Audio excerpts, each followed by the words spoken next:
Hello students, myself इति विजय, lecturer in GPC 12। आज हम इलेक्ट्रॉनिक्स थर्ड डे के सब्जेक्ट 302 की यूनिट थर्ड देखेंगे। इसका ये फर्स्ट चैप्टर है आज, आईओ डेटा ट्रांसफर स्कीम्स के लिए। सबसे पहले हम ये देखते हैं कि ये जो हमारा डेटा ट्रांसफर है इसकी आवश्यकता ही क्यों हुई, कि आपका कोई भी जो माइक्रो प्रोसेसर है उसमें उसी डेटा के कोई भी माइक्रो प्रोसेसर है जैसे 8086, उसके पास डिवाइसेस होते हैं, input devices and output devices. आखिर और काम क्या करते हैं कि जो भी एक्सटर्नल एनवायरनमेंट है, बाह्य वातावरण है 8086 का, हमने माइक्रो प्रोसेसर कहीं लगा रखा होगा ना, किसी बड़े सिस्टम का हिस्सा होगा ये माइक्रो प्रोसेसर। वह उस बड़े सिस्टम की जो कुछ कैलकुलेशंस हैं, कुछ कंप्यूटेशंस हैं, वो काम में लेता है। जैसे मान लीजिए हम एक एडवांस्ड वॉशिंग मशीन का कोई माइक्रो कंट्रोलर सिस्टम लेते हैं, या फिर एक और हम माइक्रो प्रोसेसर सिस्टम देखें, कोई छोटा सा सिस्टम जिसके अंदर की माइक्रो प्रोसेसर सिर्फ ये कैलकुलेट कर रहा है कि जो इनपुट टेम्परेचर है किसी चीज का, कोई वो तापमान नाप रहा है और उसके अनुसार उसको क्या एक्शन करना है, ये गणना हमें करनी है। प्रोग्राम हमने माइक्रो प्रोसेसर में लिख रखा है। तो तापमान आएगा कहाँ से? एक्सटर्नल एनवायरनमेंट से, बाह्य जो वातावरण है वहां से आएगा ना। तो ये जो क्वांटिटी है वो कहीं कोई ना कोई डिवाइस होगा जो तापमान को नाप रहा होगा, और नाप के उसे किसी क्वांटिटी में ऐसे कन्वर्ट करेगा जिससे कि 8086 उसको समझ सके, और वो कन्वर्ट करके किस में इनपुट देगा? 8086 की कहीं ना कहीं प्रिस्क्राइब्ड जो मेमोरी की कोई पोर्शन है, कोई एड्रेस है, वहां लिखेगा, या मेमोरी 8086 के किसी रजिस्टर पे उसको लिखेगा। एटलीस्ट उसकी डेटा बस पे तो उसको पुट करना पड़ेगा। तो जरूरत क्या पड़ी? एक्सटर्नल डिवाइस को उस डेटा बस की या जो उसकी मेमोरी है उस 8086 मेमोरी की रीड की करने की जरूरत होती है या राइट करने की जरूरत पड़ती है। ऐसे ही एक्सटर्नल एनवायरनमेंट में जो रिजल्ट्स हैं, जब हमने एक बार डेटा रीड करके माइक्रो प्रोसेसर में इनपुट कर दिया, अब माइक्रो प्रोसेसर उसकी क्या करेगा? प्रोसेसिंग करेगा। अंदर उसमें गणनाएं होंगी, कैलकुलेशंस चलेंगी। वो कैलकुलेशन होने के बाद कुछ रिजल्ट्स निकलेंगे। वो जो रिजल्ट्स हैं वो रिजल्ट्स भी तो कहीं ना कहीं सेव होंगे, और वो सिर्फ मेमोरी में सेव करके रखने के लिए तो है नहीं। उनका उपयोग किसको करना है? फिर से एनवायरनमेंट को, उसका जो बाह्य वातावरण है, जो बाहर माइक्रो प्रोसेसर जिस एप्लीकेशन में लगाया गया है, जिस कार्य हेतु हम माइक्रो प्रोसेसर का वहां उपयोग कर रहे हैं, उस कार्य में लेना है अपने को इस रिजल्ट को। तो वो आउटपुट हमें करना ही पड़ेगा रिजल्ट। तो हमें कभी वैल्यूज डेटा को इनपुट करना होता है, रिजल्ट को आउटपुट करना होता है। ये दोनों काम करने के लिए डेटा ट्रांसफर की आवश्यकता होती है। तो माइक्रो प्रोसेसर को क्या करना होता है? उसे इंटरैक्ट करना होता है एक्सटर्नल एनवायरनमेंट से। जिस डिवाइस के थ्रू इंटरैक्शन होता है उन डिवाइसेस को इनपुट डिवाइसेस, आईओ डिवाइसेस या पेरिफेरल डिवाइसेस कहा जाता है। तो माइक्रो प्रोसेसर में इनपुट आता है बाहर से और आउटपुट जाता है बाहर को पेरिफेरल डिवाइस से। पेरिफेरल डिवाइस चाहता है कि माइक्रो प्रोसेसर के रजिस्टर्स या माइक्रो प्रोसेसर की मेमोरी, इन दोनों से सिग्नल्स का आदान प्रदान करे और डेटा का आदान प्रदान करे। इसी को डेटा ट्रांसफर बोला जाता है। जो सिग्नल्स हैं वो कौन से सिग्नल्स जाएंगे माइक्रो प्रोसेसर से पेरिफेरल की तरफ या पेरिफेरल से माइक्रो प्रोसेसर की तरफ, जिससे कि डेटा ट्रांसफर हो सके। तो पूरा जो सिग्नल्स का सिस्टम है वो कहलाता है आपको आईओ स्कीम। उसको हम बोलते हैं कि इनपुट आउटपुट स्कीम है, कि इतने सिग्नल्स यहां से यहां जाने चाहिए, और डेटा जो है वो एक्चुअली जो चीज है जो ट्रांसफर होती है। अब हम ये कहेंगे हमें सिग्नल्स की आवश्यकता क्यों है, क्यों हमें जरूरत है कि हम पूरा एक प्रोटोकॉल बनाए, कौन सा सिग्नल पहले आईओ डिवाइस के प्रति भेजा जाएगा, या कौन सा सिग्नल आईओ डिवाइस जो है वो 8086 को भेजेगा। तो जो भी सिग्नल्स इधर से उधर आदान प्रदान होते हैं, उन सब का जो पर्पस है, जो हमारा एम है, टारगेट है यहाँ पे, वह है आईओ डिवाइस का मैनेजमेंट करना। और इसकी आवश्यकता इसलिए पड़ती है क्योंकि आईओ डिवाइसेस बहुत सारी वैरायटी के होते हैं। विभिन्न प्रकार के आईओ डिवाइसेस उपलब्ध हैं। कोई एक जैसा आईओ डिवाइस तो हो होते नहीं हैं। आप भी जानते हैं, आपके रोजमर्रा की जिंदगी में आपने देखा होगा कि कंप्यूटर्स न जाने कितने प्रकार के होते हैं। एक ही कंप्यूटर पे न जाने कितने प्रकार के कीबोर्ड्स यूज हो सकते हैं। आपके पास इनपुट के लिए न सिर्फ कीबोर्ड पर आप माउस यूज करते हैं, आपने देखा होगा कई लोग लैपटॉप में माउस पैड का भी यूज कर लेते हैं और एक माउस का भी यूज कर लेते हैं। तो इनपुट डिवाइसेस जो हैं और आउटपुट डिवाइसेस जो हैं वो विभिन्न विभिन्न प्रकार के होते हैं, और इतनी रेंज है उनकी, इतनी वाइड रेंज है, इतनी ज्यादा वैरायटी है कि सभी में स्पीड का भी वेरिएशन है। कोई बहुत फास्ट होता है और कोई स्लो होता है। जैसे आउटपुट के नजरिए से देखें तो मॉनिटर तो थोड़ा फास्ट है और प्रिंटर थोड़ा सा स्लो होता है, इसी तरह से। और सभी की डिफरेंट कैरेक्टरिस्टिक्स हैं, हर कोई अलग अलग प्रॉपर्टीज लिए हुए होता है डिवाइसेस। जो स्लो डिवाइस होता है, जिस भी डिवाइस की जो गति है, जो स्पीड है वर्क करने की, प्रोसेस करने की, वो अपने प्रोसेसर की तुलना में बहुत स्लो है, तो वो माइक्रो प्रोसेसर डायरेक्ट बातचीत नहीं कर सकता क्योंकि वह बहुत धीरे काम कर रहा है और माइक्रो प्रोसेसर बहुत फास्ट काम कर रहा है। तो ये जो ट्रांसफर रेट है वो बहुत स्लो होने की वजह से, प्रोसेसिंग बहुत स्लो होने की वजह से हमें मैनेजमेंट करना पड़ता है। देखिए, आपको याद है कोई दुभाषिया कहाँ लगाना पड़ता है, जहां एक की भाषा दूसरे को समझ में ना आए, ठीक है। उसी तरह से हमें यहाँ पे क्या चाहिए, आप इसको इस तरह से समझें कि आपके पास कोई खाली बॉक्स है और कोई एक पर्सन है जो इसमें कागज रखे जा रहा है और आपको वह कागज हटाने हैं, और वो जो कागज उसके जो देने की स्पीड है वह बहुत स्लो है, तो आपको बहुत इंतजार करना पड़ता है।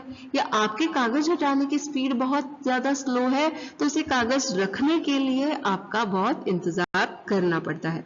तो जो डिफरेंस आई ना दोनों की स्पीड में, उस डिफरेंस के लिए क्या हुआ, आप कोई बातचीत, कोई प्रक्रिया बनाएंगे कि ठीक है, हम आपको जब जब इशारा करें तब आप यहाँ पर आकर कागज रखें और तब हम उसको हटाएंगे। तो ये जो प्रक्रियाएं बनाई जाती है ना सिग्नल करने की, कि आप डेटा को अब लिखें बस पे, अब आप डेटा को रीड कर लें बस से, अब ऐसा करें, अब डिवाइस तैयार है, अभी डिवाइस तैयार नहीं है, ये सब जानने के लिए, जांचने के लिए जो भी सिस्टम बनाया जाता है उसे आईओ डिवाइस मैनेजमेंट या फिर आईओ डेटा ट्रांसफर स्कीम कहा जाता है। जो डेटा ट्रांसफर की जो स्कीम का अर्थ हुआ कोई भी प्रणाली, कोई भी प्रक्रिया जो कि इनपुट आउटपुट डेटा ट्रांसफर का एक सेट स्टैंडर्ड बनाएगी। और इसके कारण क्यों है, क्यों हमें चाहिए, क्योंकि डिवाइस स्लो की बहुत सारी वैरायटी हो सकती है, बहुत तरह के प्रकार के डिवाइस होते हैं। डिवाइस स्लो होता है माइक्रो प्रोसेसर से, उसकी ट्रांसफर रेट जो है, डेटा ट्रांसफर रेट, वो अलग अलग हो सकती है। जैसे एक तरफ आपके पास 32 kbps की डिवाइस है और एक तरफ आपके पास 64 kbps ट्रांसफर रेट की डिवाइस है, तो दोनों की डेटा रेट डिफरेंट हो सकती है, दोनों का ऑपरेटिंग मोड भी बहुत डिफरेंट होता है। और एक पेरिफेरल से अलग, जैसे एक कंप्यूटर से तो बहुत सारे आईओ डिवाइसेस जुड़े हुए हैं और सभी इनपुट डिवाइसेस और सभी आउटपुट डिवाइसेस एक दूसरे से भिन्न हैं, तो वो एक दूसरे को इंटरफेयर ना करें, कि ऐसा ना हो हम इनपुट कीबोर्ड से दे रहे हैं उसे माउस का इनपुट मान लिया जाए, या हम माउस से इनपुट दे रहे हैं उसे कीबोर्ड का मान लिया जाए। नहीं, ये सब एक दूसरे से क्या होना चाहिए, एक दूसरे को कंफ्यूज ना करें, डिस्टर्ब ना करें, ये भी हमें मैनेज करना होता है। इन सब के लिए हमें डिवाइस मैनेजमेंट की आवश्यकता होती है। अब हम देखें कि हमारे पास कितने आईओ टेक्निक्स अवेलेबल हैं। टाइप्स ऑफ आईओ टेक्निक्स कौन कौन सी होती है, ब्रॉडली दो कैटेगरी है, micro processor control and device control. ऐसी टेक्निक जिसका जो सारा जो कंट्रोल है वो माइक्रो प्रोसेसर के पास है, माइक्रो प्रोसेसर ही बताता है कब इनपुट देना है, कब आउटपुट देना है, कब कौन तैयार है कौन नहीं है। और डिवाइस कंट्रोल में डिवाइस बताता है कि हाँ मैं एज अ डिवाइस रेडी हूं इनपुट के लिए, आउटपुट के लिए, तो आप आईओ प्रक्रिया शुरू कीजिए। तो दोनों तरह के आपके आईओ टेक्निक्स हो सकती है। यहाँ पर एक डायग्राम के थ्रू हमने आपको समझाया है कितने तरह के डेटा ट्रांसफर टेक्निक होते हैं। मेनली क्लासिफिकेशन हम टाइप ऑफ डेटा से या जो बस काम में आ रही है उससे भी कर सकते हैं। यदि पूरी 8 बिट की 16 बिट की कोई बस काम आ रही है तो उसे पैरेलल डेटा ट्रांसफर कहा जाता है एक साथ। अगर एक सिंगल लाइन पे एक सिंगल तार पे आपका डेटा जाता है उसे सीरियल डेटा ट्रांसफर कहते हैं। ये यूनिट के सबसे बाद में पढ़ाया जाएगा, शुरुआत में हम आपको पैरेलल डेटा ट्रांसफर समझाएंगे। पैरेलल डेटा ट्रांसफर भी 2-3 प्रकार का होता है। सबसे पहला प्रोग्राम्ड, उसके बाद इंटरप्ट ड्रिवन और उसके बाद डिवाइस ड्रिवन या डीएमए डेटा ट्रांसफर। तो ये जो इंटरप्ट ड्रिवन और प्रोग्राम डेटा ट्रांसफर है ये माइक्रो प्रोसेसर कंट्रोल्ड होता है, और जो डीएमए डेटा ट्रांसफर है वो एक डिवाइस कंट्रोल्ड टेक्निक है। प्रोग्राम डेटा ट्रांसफर स्कीम में प्रोग्राम, आपको पता ही है प्रोग्राम क्या होते हैं, निर्देश की लिस्ट होती है एक पूरी। तो हमारे पास कुछ निर्देश उपलब्ध है 8086 में, उन्हीं निर्देशों का उपयोग करते हुए प्रोग्राम के थ्रू यदि इनपुट लिया जाता है किसी पोर्ट से या कोई डेटा को आउटपुट किया जाता है किसी आउटपुट पोर्ट पे इन और आउट निर्देशों का उपयोग करते हुए, तो वह प्रोग्राम्ड डेटा ट्रांसफर कहलाता है। इसमें सारा काम जो मैनेजमेंट का है वो किसके थ्रू हो रहा है, प्रोग्राम के कंट्रोल में हो रहा है। यहाँ ये मान लिया जाता है, अज्यूम कर लेते हैं, हम ये मान के चलते हैं कि जो हमारा डिवाइस है पोर्ट पे कनेक्टेड वह एक मैचिंग स्पीड का डिवाइस है, यानी कि उसकी और माइक्रो प्रोसेसर की जो स्पीड है वो ऑलमोस्ट सेम है, बराबर है, और हमें ये चेक नहीं करना कि वो रेडी है या नहीं है। हमें मान के चलते हैं कि जो डिवाइस है वो रेडी है बिल्कुल हमारा डेटा लेने के लिए या हमें डेटा प्रोवाइड करने के लिए। यह सिर्फ बहुत ही छोटे, बहुत ही कम अमाउंट ऑफ डेटा ट्रांसफर के लिए ही यूज किया जा सकता है। बहुत बड़े डेटा अमाउंट ट्रांसफर के लिए ऐसी स्कीम का उपयोग नहीं करते। दो तरह के प्रोग्राम डेटा ट्रांसफर हो सकते हैं, सिंक्रोनस एंड असिंक्रोनस।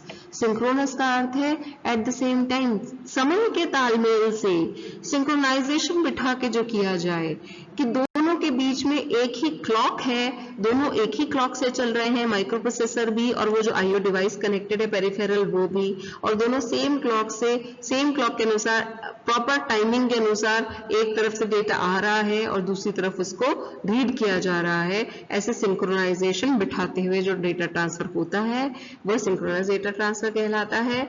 इसमें आपका ये जो स्टेटस है कि वो रेडी है या नहीं है डिवाइस, वह पहले से नहीं जांचा जाता, हमें मान के चलते हैं कि उनकी स्पीड सेम है। Asynchronous mode of transfer, asynchronous का अर्थ है इरेगुलर इंटरवल्स में, मतलब ये ना एक जैसा नहीं है, ऐसा नहीं है कि प्रति सेकंड इतना डेटा दोनों के पास आ रहा है, दोनों से जा रहा है, ऐसा नहीं होता है। ऐसा हो सकता है कि जब कंप्यूटर रेडी है, अपना जो माइक्रो प्रोसेसर है वो रेडी है कि लाइए डेटा दीजिए, लेकिन जो हमारा इनपुट डिवाइस है वो उसके पास डेटा है ही नहीं हमें प्रोवाइड करने के लिए, या हमारे माइक्रो प्रोसेसर के पास रिजल्ट डेटा एकदम तैयार है आउटपुट डिवाइस पर लिखने के लिए, लेकिन जो आउटपुट डिवाइस है वह उस डेटा को लेने के लिए अभी रेडी नहीं है। ऐसी सिचुएशंस में asynchronous mode of transfer, asynchronous mode of transfer use किया जाता है। कब यूज करते हैं, जब जो स्पीड है आईओ डिवाइस की वह मैच नहीं करती है, does not match, it does not match the speed of micro processor. इसमें आईओ डिवाइस का स्टेटस बार बार चेक करना पड़ता है कि डिवाइस रेडी होगा तभी हम डेटा का आदान प्रदान करेंगे।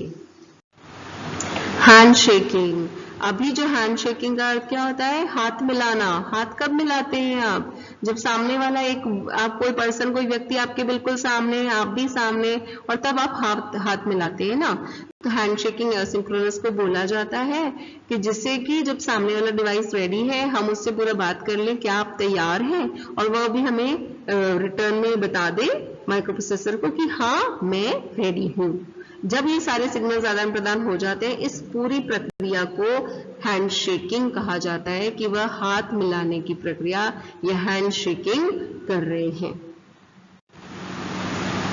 ड्रॉबैक्स क्या है प्रोग्राम आईओ के, माइक्रो प्रोसेसर बहुत बिजी होता है लेकिन उसका टाइम वेस्ट हो रहा है। किसमें वेस्ट हो रहा है, उसका इंतजार करने में, वो वेट कर रहा है ना, उसका वेट कर रहा है उस डिवाइस के रेडी होने का, इनपुट जिससे लेना है, आउटपुट जिसको देना है। वो स्लो डिवाइस है, वो इतने स्लो है कि माइक्रो प्रोसेसर को खाली बैठे रहना पड़ता है, आइडल बैठे रहना पड़ता है, बहुत देर तक वेट करना पड़ता है। तो क्या हुआ, इतनी देर में जो अन्य कार्य कर सकता था माइक्रो प्रोसेसर वो कार्य भी पूरे नहीं हुए, तो माइक्रो माइक्रो प्रोसेसर की एफिशिएंसी बहुत गिर गई। इसलिए ये प्रोग्राम्ड आईओ बहुत ही कम, बहुत ही छोटे डेटा ट्रांसफर के लिए यूज किया जाएगा, बड़े डेटा साइज के लिए नहीं।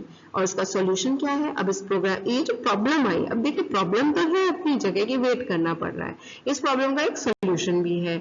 सॉल्यूशन क्या है कि आप इंटरप्ट ड्रिवन आईओ ट्रांसफर लें। अब इंटरप्ट स्कीम देखते हैं हम। इंटरप्ट स्कीम क्या है? इंटरप्ट स्कीम में ये होता है कि माइक्रो प्रोसेसर बोल देता है कि हाँ रेडी हो जाइए, और अपने दूसरे काम में, नॉर्मल काम में, दूसरे वर्क में लग जाता है, अपना दूसरा काम करता रहता है 8086। तब तक वो रेडी, जो स्विच डिवाइसेस को आदान प्रदान करना था डेटा का, वो रेडी होने में लगा हुआ है। जैसे ही वो रेडी हो जाता है, वह एक इंटरप्ट लाइन पे इंटरप्ट सिग्नल भेजता है माइक्रो प्रोसेसर को कि yes I am ready. Interrupt receive करते ही माइक्रो प्रोसेसर एक्नॉलेजमेंट भेजता है कि ठीक है, आपने मुझे इंटरप्ट कर दिया। तो माइक्रो प्रोसेसर जो भी अपना करंट वर्क कर रहा था, उस वर्क को पूरा करके, उस इंस्ट्रक्शन को पूरा करके, जैसा भी इंटरप्ट किया जाता है एग्जीक्यूट, ऐसे पूरे इंटरप्ट को करके हैंडल, और उसके बाद उसे एक्नॉलेजमेंट सबमिट करता है कि ओके आपने इंटरप्ट किया, आई एम ऑल्सो रेडी। और अब जब दोनों एक्नॉलेजमेंट वहां पे पहुंच गया है ना आईओ डिवाइस के पास, उसने रेडी भेजा, इधर से एक्नॉलेजमेंट भेजा गया वापस से माइक्रो प्रोसेसर की तरफ, अब दोनों रेडी हैं, तो अब डेटा ट्रांसफर हो सकता है। ये हुआ इंटरप्ट ड्रिवन का बेसिक आउटलाइन। डिटेल में आपको बाद में दूसरे अन्य लेक्चर्स में समझाया जाएगा। ड्रॉबैक्स क्या है?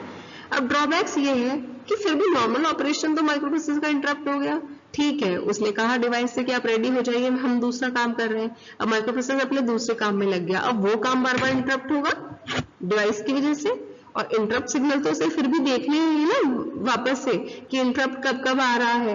तो माइक्रो प्रोसेसर का ये जो है ना, बार बार इंटरप्ट को हैंडल करो, जैसे इंटरप्ट आया इंटरप्ट को हैंडल करो। इंटरप्ट को हैंडल करने में भी देखिए कुछ साइकिल्स तो लग जाती हैं, तो वो कुछ साइकिल्स जो उसकी वेस्ट हो रही है ना, तो माइक्रो प्रोसेसर का टाइम वेस्ट हो रहा है और उससे उसकी एफिशिएंसी डाउन हो रही है। तो सॉल्यूशन क्या है प्रॉब्लम का? सॉल्यूशन ये है, सॉल्यूशन मतलब प्रॉब्लम मेन यहाँ देखिए हम, प्रॉब्लम ये है कि बहुत सारा डेटा है और वो जा कहाँ रहा है? मेमोरी में। वो माइक्रो प्रोसेसर की जरूरत तो है नहीं ना, आवश्यकता है नहीं। माइक्रो प्रोसेसर एक बार तालमेल बिठा दे, सामंजस्य बिठा दे डेटा बस का, मेमोरी का और एक्सटर्नल डिवाइस का, उसके बाद माइक्रो प्रोसेसर फ्री होकर के अन्य अपने कार्य कर सकता है, और जो बाहर का डिवाइस है वह मेमोरी से सीधे अपना डेटा, उसको रीड करना है तो रीड कर ले और राइट करना है तो राइट कर ले। इसलिए ये जो होता है ना, डायरेक्ट मेमोरी से वह बात कर ले, यही इसका सॉल्यूशन है। तो डायरेक्ट मेमोरी से यदि कोई आईओ डिवाइस अपना डेटा ट्रांसफर कर सकता है तो उसको डीएमए कहा जाता है, डायरेक्ट मेमोरी एक्सेस, डीएमए। तो नेक्स्ट अपनी स्कीम हो गई डीएमए, यानी कि डायरेक्ट मेमोरी एक्सेस। इस तरह के डेटा ट्रांसफर में जो बाह्य युक्ति है, जो आपकी पेरिफेरल डिवाइस है, एक्सटर्नल डिवाइस है, वो अपना डेटा डायरेक्टली 8086 की मेमोरी में रीड कर लेती है वहां से डेटा, या फिर उसमें राइट कर देती है। पूरे block wise, block bye block data को रीड या राइट किया जा सकता है। उसके लिए उसको सिर्फ क्या चाहिए?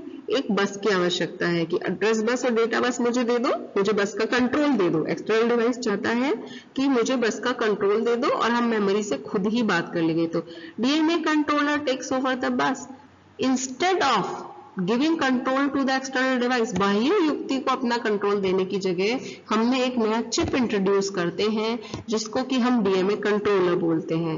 तो 8086 के साथ आपके पास एक नया चिप और जुड़ जाएगा फिर, और वो एक डीएमए कंट्रोलर होगा। वह जो डीएमए कंट्रोलर है वह इस पूरे, ये जो पूरा संचालन है ना, वह संचालन डीएमए कंट्रोलर करेगा कि कब बस माइक्रो प्रोसेसर के पास रहेगी, अब कब बस का कंट्रोल जो है एक्सटर्नल डिवाइस के पास रहेगा, एक्सटर्नल डिवाइस जो है पेरिफेरल वो मेमोरी के साथ कैसे अपना जो रीडिंग और राइटिंग की साइकिल्स है उसको बिठाएगा। तो जो माइक्रो प्रोसेसर है वो, उसको भी बस मिल जाती है जब जब डेटा ट्रांसफर पूरा हो जाता है। जब एक्सटर्नल डिवाइस को बस चाहिए तो वो एक्सटर्नल डिवाइस को मिल जाती है। ये काम बिना माइक्रो प्रोसेसर को डिस्टर्ब किए होता रहे, इसके लिए हमें एक अलग चिप की जरूरत पड़ जाती है, बस डीएमए कंट्रोलर। तो इस वजह से ये एक बहुत ही फास्ट स्कीम हो गई, क्योंकि इसने माइक्रो प्रोसेसर को बहुत ही कम डिस्टर्ब किया है। तो इसकी जो फास्ट किसके लिए हुई? क्योंकि माइक्रो प्रोसेसर का टाइम बचा, तो ओवरऑल आपका प्रोसेसिंग और एग्जीक्यूशन का टाइम बच रहा है।